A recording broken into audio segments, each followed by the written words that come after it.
공부하셔서 같이 오시면 좋겠습니다. 이 시간 하나님의 말씀 보겠습니다. 잠깐 자리에서 일어나셔서 마가복음 2장 1절로 12절 말씀 저와 한 절씩 교독하고 마지막 절 함께 읽겠습니다. 수일 후에 예수께서 다시 가버나움에 들어가시니 집에 계시다는 소문이 들린지라.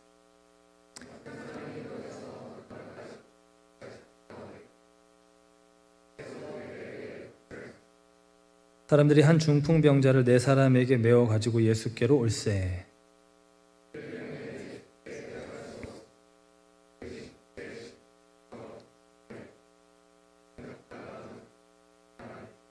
예수께서 그들의 믿음을 보시고 중풍병자에게 이르시되 작은 자야 내 죄사함을 받았느니라 하시니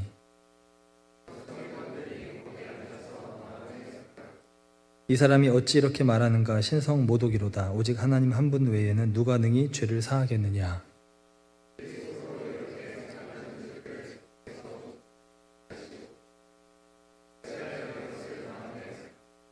중풍병자에게 내 죄사함을 받았느니라 하는 말과 일어나 내 상을 가지고 걸어가라 하는 말 중에서 어느 것이 쉽겠느냐.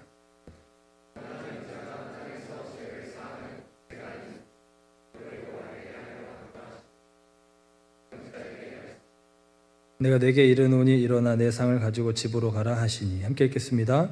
그가 일어나 곧 상을 가지고 모든 사람 앞에서 나가거늘 그들이 다 놀라 하나님께 영광을 돌리며 이르되 우리가 이런 일을 도무지 보지 못하였다 하더라.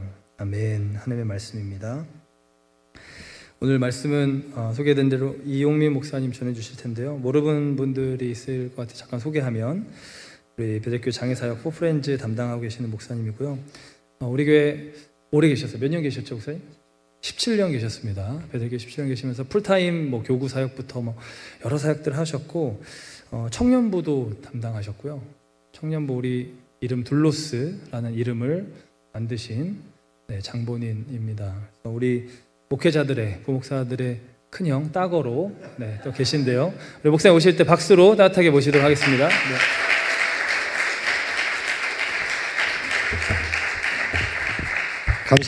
감사합니다. 키가 작아서 사실 제가 따거를 잘 몰라서 사전을 찾아봤었어요. 그런 의미가 좀 있더라고요. 우리 그 찬양팀 어디 있어요? 놀랐어요. 그런 깊이 있는 영성 있는 찬양을 인도해줘서 감사해요. 감사의 박수. 작년에 제가 1년 만에 왔는데 혹시 작년에 제가 말씀 전에 왔을 때 있었던 분? 몇 사람? 저를 처음 보는 분. 오, 더 많네. 그렇구나. 박수 칠 게 하나가 더 있는데 여러분의 산 증인이라서 제가 말씀을 드리고 말씀을 전해야 될 것 같아요. 제가 청년부 때 지금부터 16년 전에 사역을 할 때 함께 했던 그 청년이 지금도 존재합니다. 여기에서. 그리고 작년에는 혼자였는데 올해는 이제 함께할 반려자가 있어서 정말 청년을 떠나게 된 걸 축하하면서 우리 김호빈 형제.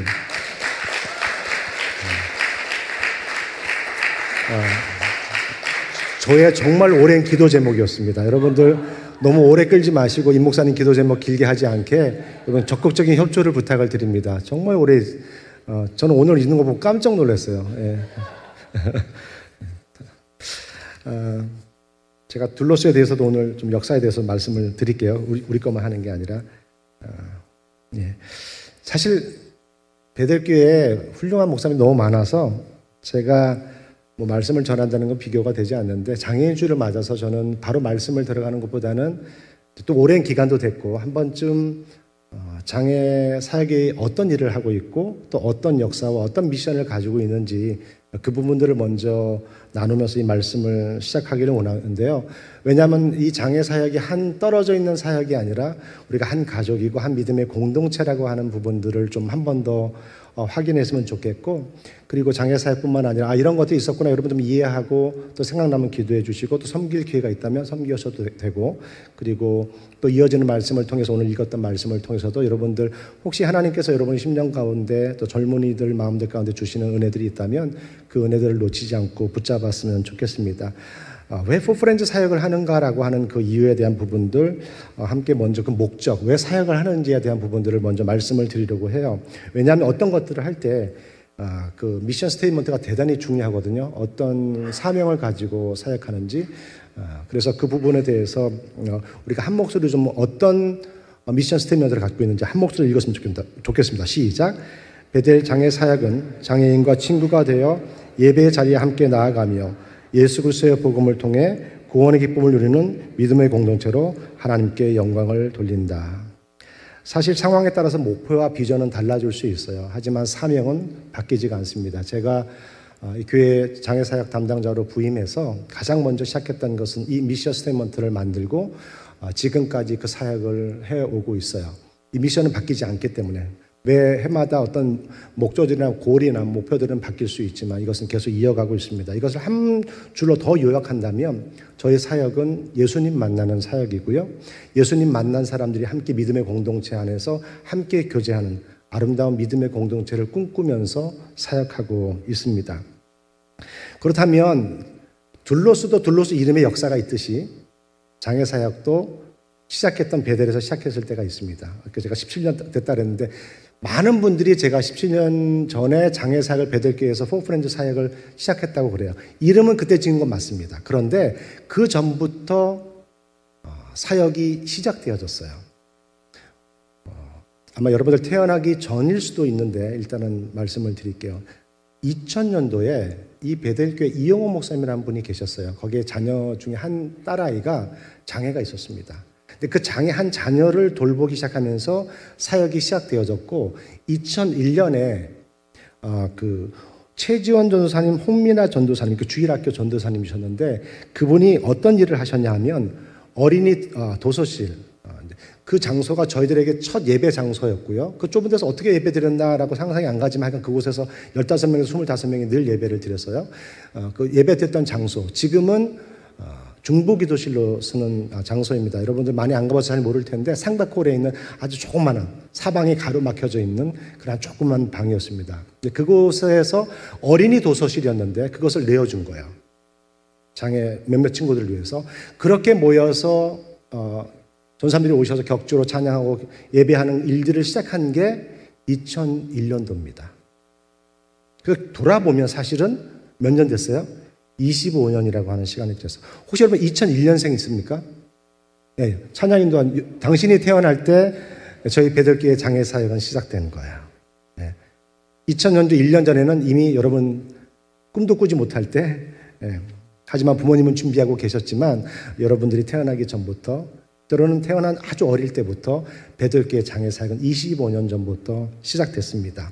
그 사진이 아마 있는 걸로 알고 있는데 저 사진이에요.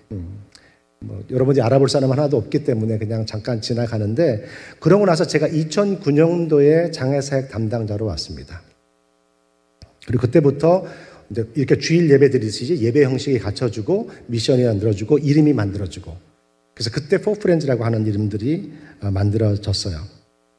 어떤 사역을 하는지 사실은 제가 그래서 여러분 청년부 사진도 제가 이렇게 세이브했다가 사부 때 보여줘야 되겠다. 근데 제가 할 때보다는 너무 오래니까 2016년도에 청년부들이 많이 모여서 찍은 새가족 환영의 사진이 있더라고요. 그런데 그거를 한번 보여줄까 했었는데 제가 수천 장을 17년 동안 사역한 사진이 얼마나 많겠어요.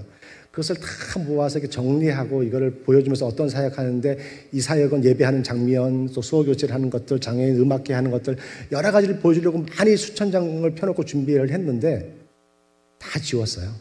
그리고 그냥 언어로 뭐뭐 사역하고 있는 것들을 보여주겠다. 그 호빈 형제의 16년 전 사진을 볼 수 있었는데 제가 그냥 안 가져왔고요. 그래서 어떤 사역을 하고 있는지를 하기에 앞서서 여러분이 둘로스가 언제 시작되었는지에 대한 부분도 말씀을 제가 먼저 드릴게요. 제 것만 하면 여러분들이 공통점이 없으니까. 제가 2010년도에부터 2014년도까지 딱 4년을 풀타임으로 청년부를 그때 섬겼습니다. 근데 제가 9월에 부임했는데 부임하자마자 한 게 뭐냐면 이름을 만들자라고 해서 모집을 했어요. 한 10개 정도의 후보가 생겼습니다. 제가 불러드릴게요. 왜 이거 안 했냐고 또 여러분 후회하지 마시고. 예수가족, 로뎀나무, 구루터기, 헷세드, 에베네셀, 분이엘, 강한용사, 엘림, 예형담, 그리고 로고스. 이 10개를 그때 당시 한 10월 31일까지 모집해서 이 10개가 모집됐어요. 투표를 했어요. 또 뭐가 뽑혔을까요? 둘로스가 뽑힌 겁니다. 그래서 마가복음 10장 45절이 주제 성구고요. 그리고 그때 당시 마이카에 다니는 서다인 자매라고, 그 자매가 디자인을 해서 여러분이 지금 쓰고 있는지 안 쓰는지 잘 모르지만 둘로스라고 하는 로고를 그때 만들었습니다. 그래서 12월 말쯤에 공식 발표하고 11월에 이름을 발표하고 12월에 로고 만들어서 쓰게 된 거예요. 그게 여러분이 지금 쓰고 있는 둘로스고. 모르셨다면 아실 거고. 왜냐하면 사실은 임 목사님 없을 때 만들어졌으니까 임 목사님도 잘 모르실 수 있잖아요. 그거 참고하시면 되겠고, 그 뜻의 의미가 여러 가지 의미가 있습니다. 여러분들 이름은 대단히 중요하거든요. 포프렌즈하고 사역도 마찬가지입니다. 저희 사역이 어떤 사역을 하는지 이제 제가 그 사역을 이어서 설명을 드릴게요. 저희는 주일 예배를 2부 예배 시간에 맞춰서 드립니다. 부모님은 편하게 가서 예배 드릴 수 있도록 해드리고, 자녀들은 자녀들의 눈높이에 맞춰서 예배를 드립니다. 일반 주일 예배와 형식이 똑같습니다. 기도 있고요, 찬양 있고요, 대표 기도 있고, 헌금 있고, 설교 있고, 축도 있고. 딱 한 가지 다른 게 있는데 그것은 뭐냐면 예배 시작하기 전에 7, 8분 동안 체조를 해요. 여러분들 어려서 잘 모르겠지만 여러분들 부모님한테 물어보면 압니다. 국민 체조를 먼저 하고요. 그리고 온몸에 그 굳어져 있는 몸들을 스트레칭 할 수 있도록 스트레칭을 합니다. 그거를 다 한 다음에 예배를 드려요. 굳어져 있던 몸들을 이렇게 펴면서 합니다. 그리고 이제 그 친구들을 방문하는, 이제 교회에 우리가 신방하는 사역들도 해요. 때로는 청소가 필요한 사람들, 몸이 불편하니까 잘 못하니까 청소해 드리는 부분들 하고, 또 미용실에 가기 거동이 불편한 분들이 가서 머리 잘라드리는 그런 친구된 모습들의 봉사들을 하고 있고요. 리프트 밴이라고 여러분들 잘 모를 수도 있지만 교회 안에 유일하게 이 워싱턴 지역에 리프트가 되는 밴을 가지고 있는 교회가 저희 베델교회인데, 코로나 전에는 전동 휠체어를 사용하는 두 친구 형제님이 계셔서 그것을 이용하고 사용했는데, 한 친구는 하나님의 부르심을 받았고요. 한 분은 버지니아 교회로 옮겨서 지금은 그것이 운행되어지지 않고, 몸이 불편하신 분들은 전동 휠체어가 아니고 걷는 게 불편하고 또 일반 휠체어를 사용하기 때문에 일반 차를 통해서 라이드를 줍니다. 그래서 교회에 오고 있는데, 초창기 때는 케빈 집사님하고 이근식 집사라는 분이 오랫동안 봉사를 했고요. 그다음에 지금은 신용구 집사님하고 우리 장애사팀의 부장님이신 이은미 권사님이 지금 차로 라이드로 봉사하고 있습니다.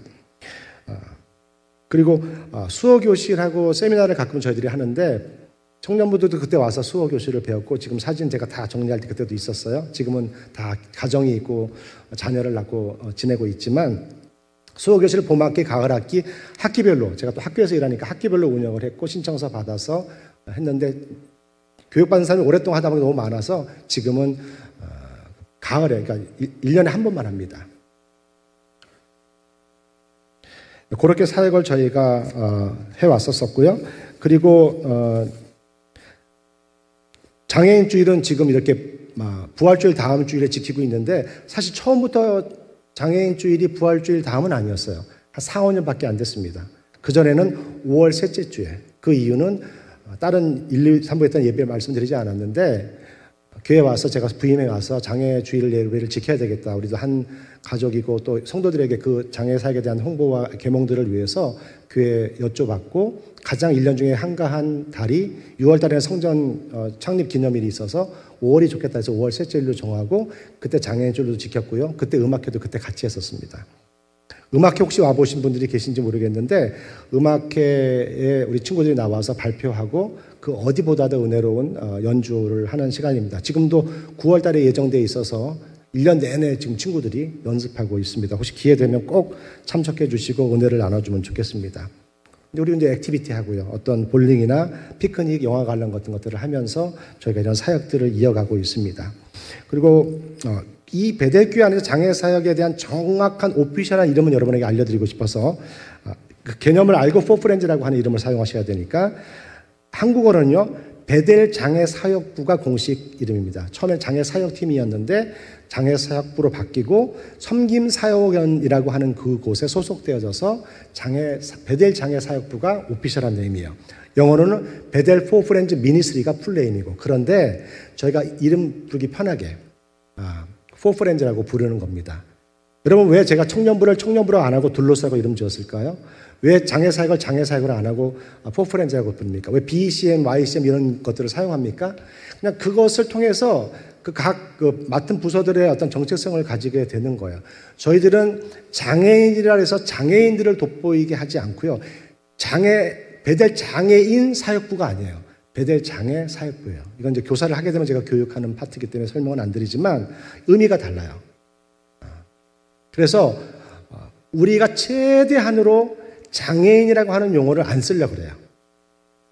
그냥 포프렌즈만 하면 베델교회 장애사역부고 장애 친구들과 함께 예배하는 그런 사역이구나 라고 하는 것들. 그러니까 둘러싸 하면 꼭 그렇잖아요. 청년부 하면 근데 왠지 부담되지 않아요, 여러분? 청년이어야 되잖아요. 결혼해도 부담스럽고 나이 들면 부담스럽고 떠나야 되고 이런 것들이 제 사역할 때 있었거든요.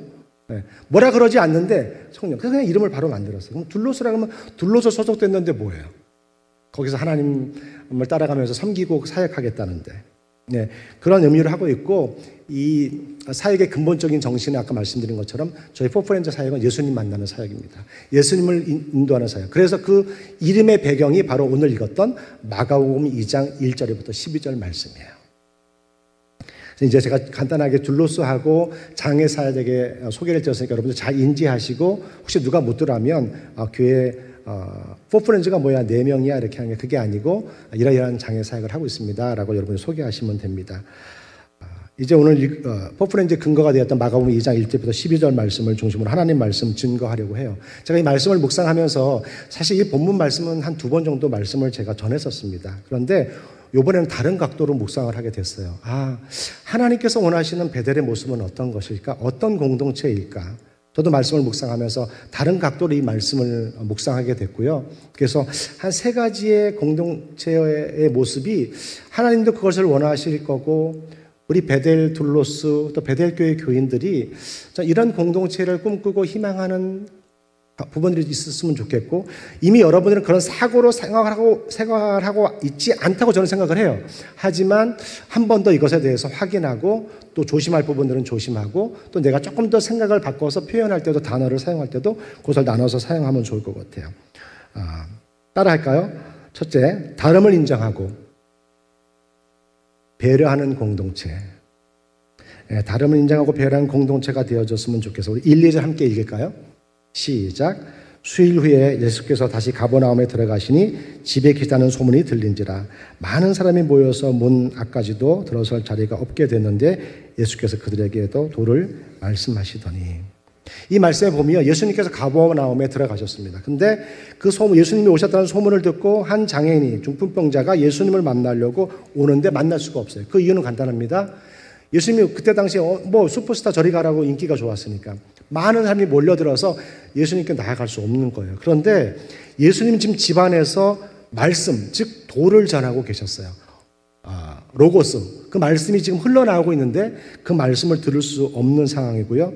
한 사람은 정말 그 예수님을 만나려고 간절히 지금 바라면서 그 자리로 나아가려고 하는데 갈 수가 없는 것입니다. 어떻게 보면 우리 인간적인 가로막힘을 그 내 친구와 중풍병자는 경험하게 돼요. 그런데 말씀을 좀 더 그 앞장에서 1장 45절 말씀을 보면 이것은 그 내 친구만 경험한 것이 아니라 예수님도 똑같은 그 가로막힘의 경험을 합니다. 우리가 한번 읽어볼까요? 1장 45절 시작. 그러나 그 사람이 나가서 이 일을 많이 전파하여 널리 퍼지게 하니 그러므로 예수께서 다시는 드러나게 동네에 들어가지 못하시고 오직 바깥 한적한 곳에 계셨으나 사방에서 사람들이 그에게로 나아오더라. 아멘. 저는 3부 예배인 줄 알았어요. 3부 예배는 어르신들이 보통 7, 80대 어르신들이 오시거든요. 왜 이렇게 밥을 안 줘서 그런 거예요? 우리 청년의 젊음을 가지고 둘로스의 정신을 가지고 다시 한번 45절 읽겠습니다. 시작. 그러나 그 사람이 나가서 이 일을 많이 전파하여 널리 퍼지게 하니 그러므로 예수께서 다시는 드러나게 동네에 들어가지 못하시고 오직 바깥 한적한 곳에 계셨으나 사방에서 사람들이 그에게로 나아오더라. 아멘. 역시 둘로스 청년들입니다. 제 자녀는 97년생인데 95년생 말 안 듣거든요. 얘기해도 고개만 까뜩하고 시키는 대로 안 하는데 여러분은 바로 순종하네요. 너무 감사하고. 자, 이 말씀에 보면 예수님께서 동네로 들어가려고 하는데 길이 막힌 거예요. 그 이유는 간단합니다. 여기 보면은 나병 환자를 예수님께서 치유했어요. 그 치유하고 나서 딴 데 소문내지 말고 제사장에 가서 너의 치유받음을 보여주라, 알려줘라라고 했는데 이 사람이 치유받고 너무 좋아서 너무 기뻐서 가다가 사람들에게 소문을 내버린 거예요. 그러니까 수많은 사람들이 그 소식을 듣고 자기도 치유받고 어떤 이익을 얻기 위해서 수많은 사람이 몰린 거예요. 그것 때문에 예수님께서 계획했던 동네로 들어가지 못하고 한적한 곳으로 가게 됩니다. 여러분, 제가 질문 하나 드릴게요. 지금 저는 누군가를 돕는 둘로스의 정신으로 여러분은 살고 계십니까? 아니면 누군가의 길을 막고 있지는 않습니까? 우리가 누군가의 길을 막는다라고 하는 것은 물리적인 막음도 있을 수 있어요. 어떤 자리를 양보하지 않는 그런 물리적인 것들도 있을 수 있지만 우리의 시선이나 우리의 말, 내가 만들어 놓은 내 기준, 그것을 통해서 길을 막는 경우가 있습니다. 종종 사용하는 언어 중에 정상, 비정상, 정말 불쌍한 사람, 이상한 사람. 우리는 그냥 단순하게 쉽게 표현하는 말들이지만 약간 좀 이상한가 봐, 약간 좀 비정상인 것 같아 라고 던지는 말들이 어떤 사람에게는 그 사람이 걸어가는 길을 막는 일이 될 수도 있다는 것입니다. 그래서 제가 오늘 정상과 비정상, 표준에 대한 부분들을 한 번 더 여러분에게 말씀을 드리려고 해요. 우리도 모르는 사이에 우리가 정해놓은 정상이 있어요. 이것이 참 정상이야, 이것이 표준이야, 이것이 기준이야 라고 하는 것. 그래서 생기는 것이 뭐냐면 비교가 생기고 비정상이라고 하는 개념이 들어오게 되는 겁니다. 키 180이면 이거는 몸무게는 72에서 75kg가 정상이야. 이것이 왜 그러냐 하면 MBI에 나온 체질량 지수가 그걸 말해주고 있고 증명해주고 있어. 그렇기 때문에 이것보다 높으면 고도비만, 그럼 낮으면 너무 마른 거야. IQ 최소한 3자리 100은 돼야지. 그게 기준이야. 그게 보통이야. 어떻게 젊은이가, 어떻게 사람이 100 이하 2자리가 있을 수 있어? 동물도 아니고.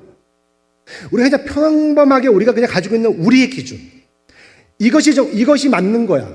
이 사람의 이 가지고 있는 몸이 정상이야. 우리도 모르게 우리가 만들어 놓은 기준으로 그것을 한다는 거예요. 그런데 성경은요,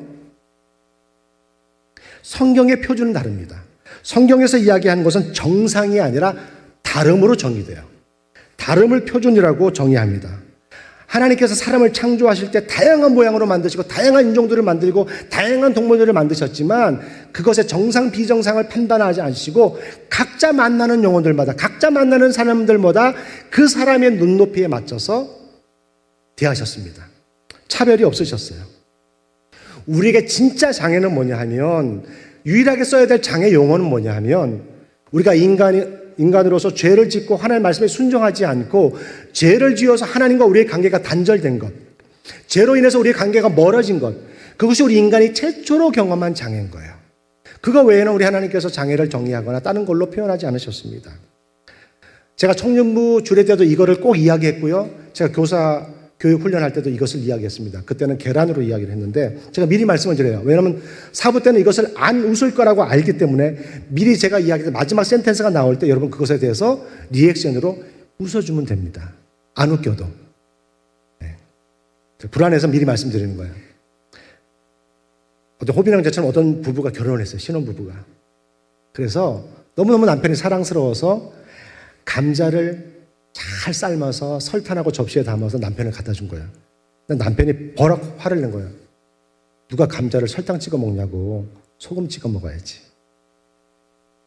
라고 말이 불거져서 가정교육 나오고 고향 이야기 나오고 집안 얘기, 부모 엄마 얘기 나와서 이게 극도로 악화가 돼갖고 이혼을 하게 됩니다. 그래서 이혼 법정에 간 거예요. 여기 중요합니다. 판사가 그 케이스를 보더니 판사도 버럭 화를 내는 거예요. 아니, 이 사람들은 어떻게 감자를 설탕 찍어 먹고 소금 찍어 먹어?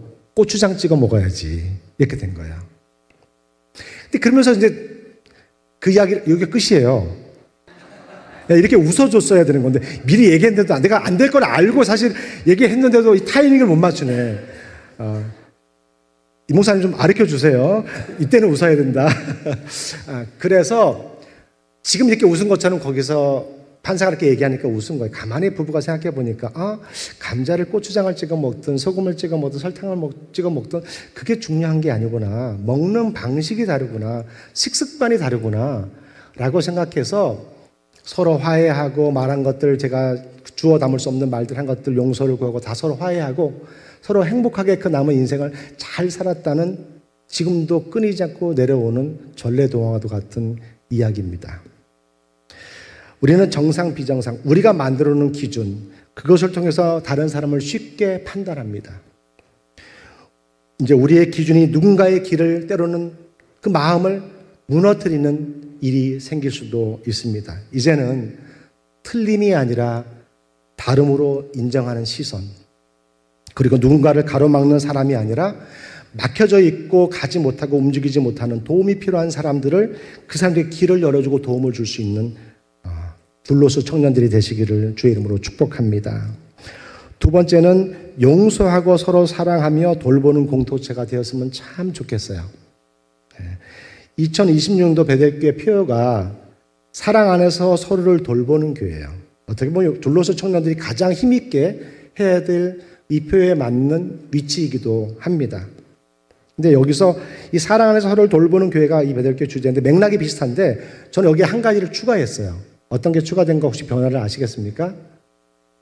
용서하고 서로 사랑하며 돌보는 공동체. 우리 3절 함께 읽겠습니다. 시작. 사람들이 한 중풍병자를 네 사람에게 메어가지고 예수께로 올세. 여기에 중요한 포인트가 있어요. 여기 보면 메어가지고 그리스어로 페로라고 하는 단어인데요. 그 몸이 불편한 친구들을 들것에 들어 올리고 움직이고 운반하고 그것이 지금 이게 메어가지고의 뜻이에요. 운반하다 들어 올리다. 그런데 여기에 더 원어적인 뜻은 뭐냐면 어떤 것들도 포함되어져 있냐 하면 용서하다라고 하는 뜻도 함께 포함되어져 있습니다.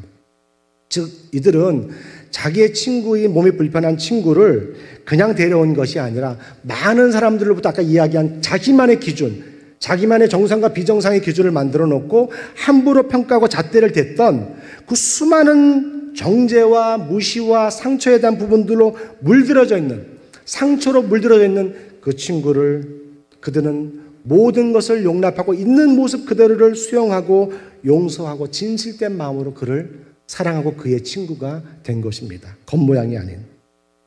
그러면서 이 말씀에 또 다시 한 가지 주목해야 될 것은 뭐냐면 시제예요.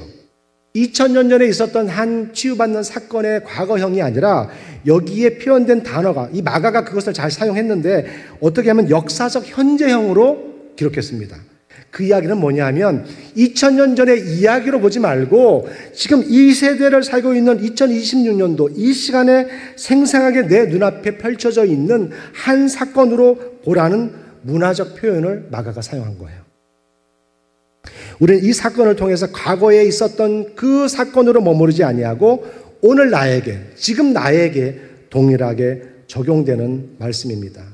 하나님께서는 이 말씀을 통해 우리가 서로를 정죄하거나 차별하거나 하는 것이 아니라 용서와 사랑으로 서로를 돌보는 공동체가 되기를 원하시는 거예요.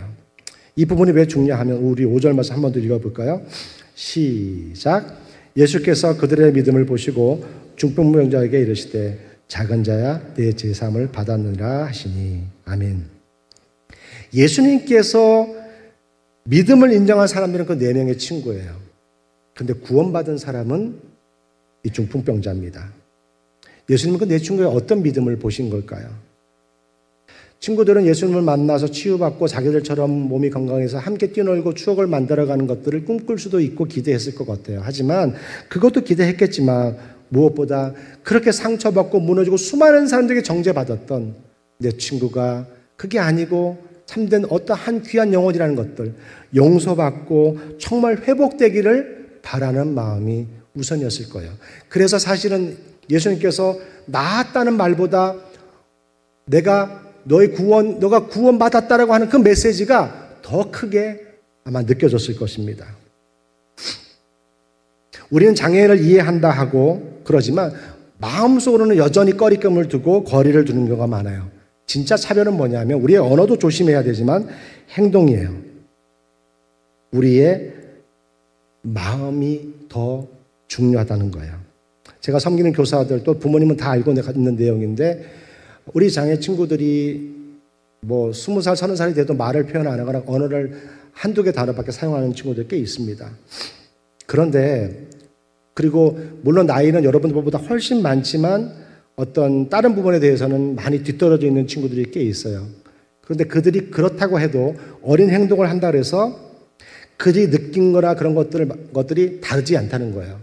이 친구가 이 선생님이 나를 사랑하고 나를 정말로 마음으로 받아들였는지 나를 정말 진심으로 섬기는지를 기가 막히게 안다는 거예요. 여러분은 친구끼리 서로 속일 수 있어요. 정말 나는 정말 그 정도는 아닌데 겉으로 너무 막 오버 액션하면서 좋아하고 잘한다 그러는데 사실은 그보다 더 중요한 게 뭐예요?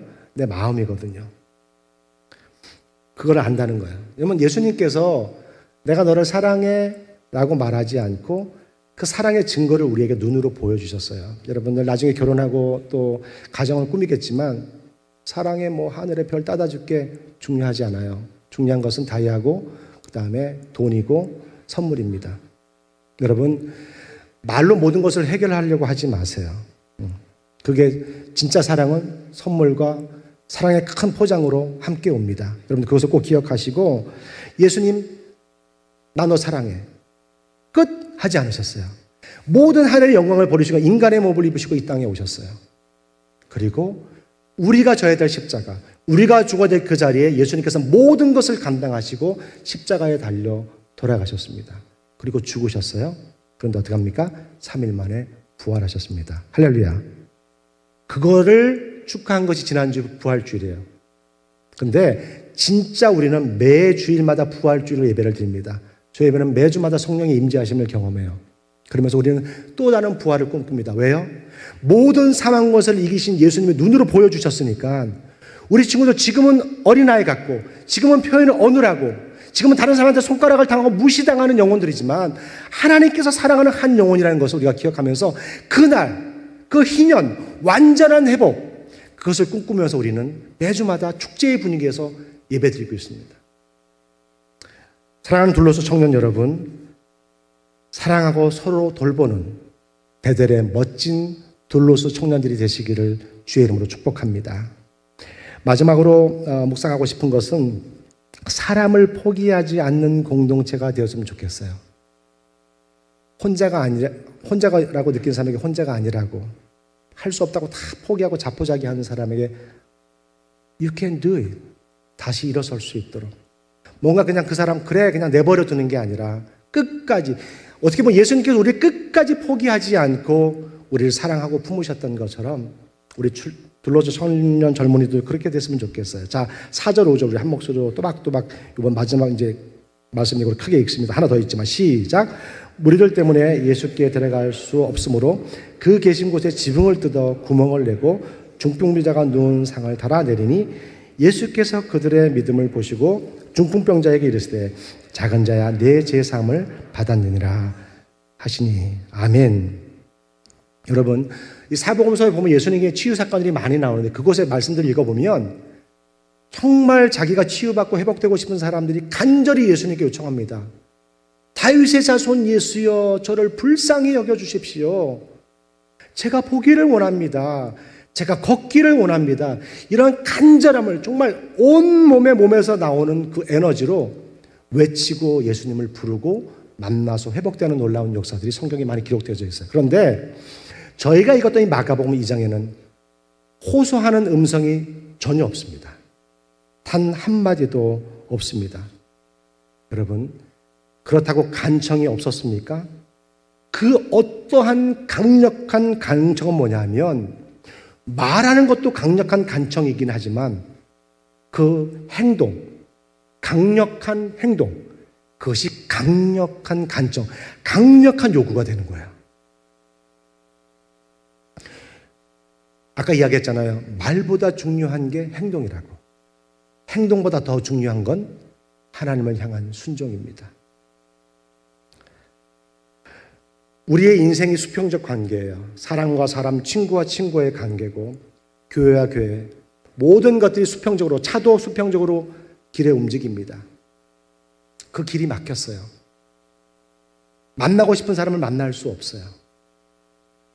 거기서 얼마든지 포기할 수 있습니다. 근데 하지 않고 뭐예요? 지붕으로 올라가. 물론 지금은 지붕을 뜯을 수 없는 건축 구조이지만 그때 당시에는 그 건축 구조가 가능했었습니다. 그래서 올라가서 지붕을 뜯고 그 친구를 들것에 메어서 줄을 내려서 예수님 앞에 내렸습니다. 이거를 하강 은혜라고도 표현을 하고요. 하늘로부터 내려주시는 은혜다라고 해요. 포기했다면, 여기서 멈췄다면 그 예수님 만나는 놀라운 은혜, 자기의 육신적인 치유뿐만 아니라 그 해결되지 못한 영적인 문제를 해결하지 못할 수 있을 겁니다. 그런데 그들이 포기하지 않고 지붕을 뜯어 내린 거예요. 그래서 그 안에서 놀라운 치유와 용서와 구원을 경험하게 된 것입니다. 오랫동안 해결할 수 없었던, 오랫동안 쌓여왔던 상처들, 그 누구도 답을 주지 않았던 이 죄의 문제들을, 이것을 예수님을 만남을 통해서 용서받고 죄사함받고 구원받는 한 영혼의 구원의 역사가 일어나게 된 것입니다. 여러분, 제가 아까 말씀드렸던 거죠? 이 역사가 2000년 전의 과거의 약속이 아니라 지금도 진행된다고. 여러분에게 지붕을 뜯으라는 말이 아니에요. 그런 마음에 포기하지 않는, 한 영혼을 향해 포기하지 않는 마음으로 지붕을 뜯을 때에, 내 마음의 지붕을 뜯을 때에 놀라운 역사가 준비되어져 있다는 것입니다.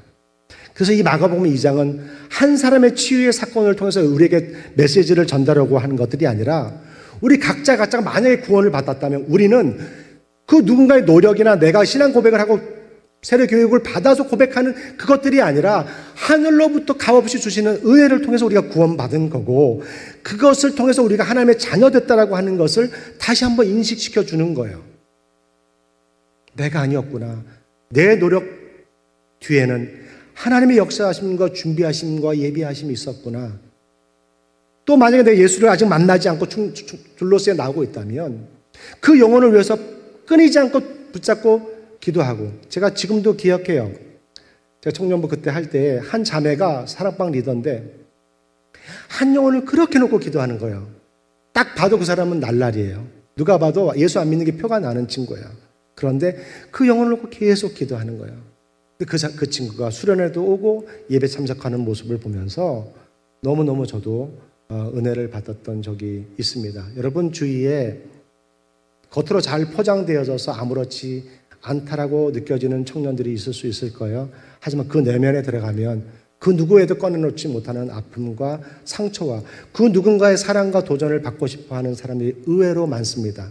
우리는 주일날 돼서 양복 입고 좋은 걸 갖춰 입으면 모든 것이 완전하다 그러고 모든 것들이 행복해 보이는 것 같지만 그렇지 않습니다. 그 안에 들어가 보면 참 많은 깊은 골과 상처와 어둠이 갖춰져 있는 것을 보게 됩니다. 여러분, 그럴 때에 거기서 멈추지 마시고 숭평적 길이 막혔다면 하강을 해요. 위로부터 주시는, 하나님께서 열어주시는 그 놀라운 은혜를 기도하면서 지붕을 뜯고 하나님을 만날 수 있는 길을 열어주시고 하나님의 응답과 회복을 경험하도록 돕는 둘로스 청년들이 되시기를 바랍니다. 다름을 인자하고 배려하는 공동체, 용서하고 서로 사랑하며 돌보는 공동체, 그리고 사람을 포기하지 않는 공동체가 될 때에 예수님을 만나는 역사가 일어나고 한 영혼이 구원받는 역사가 일어나게 될 것입니다. 이 놀라운 역사의 현장 가운데 그때 2000년 전에 내 친구가 그 현장을 목격하고 경험했듯이 이제는 2026년을 살고 있는 둘로스 청년들이 그 역사의 현장에 놀라운 증인들이 되시기를, 그곳에 서 있는 여러분 되시기를 다시 한번 주의 이름으로 축복합니다. 기도하시겠습니다.